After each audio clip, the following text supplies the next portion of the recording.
there, it's Spenta. Welcome to my gardens and thank you for being here with me today. I'm sharing a video on some potatoes that I allowed to sprout in order to plant them for this season. It's springtime.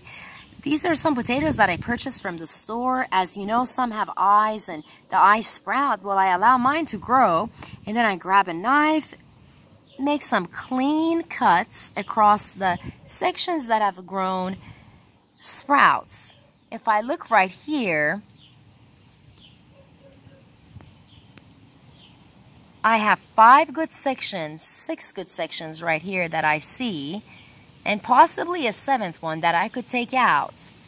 So from one single potato right here, I'm going to grow multiple potatoes, cutting it into 7 sections, planting it anywhere from 8 inches to 12 inches deep.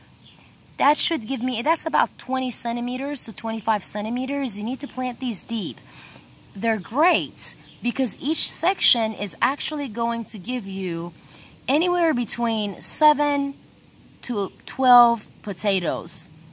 They're delicious, they're fresh, and you know when they're ready because this plant will grow potatoes from this cutting in the bottom. It will root and it will grow potatoes from there. Above it, you will have a green plant. When it flowers, that's the time to harvest your potato. I hope you enjoyed this video. If you did so, please hit the subscribe button and don't forget to hit that bell for more notifications from me and more videos to come. Have a beautiful day and happy planting.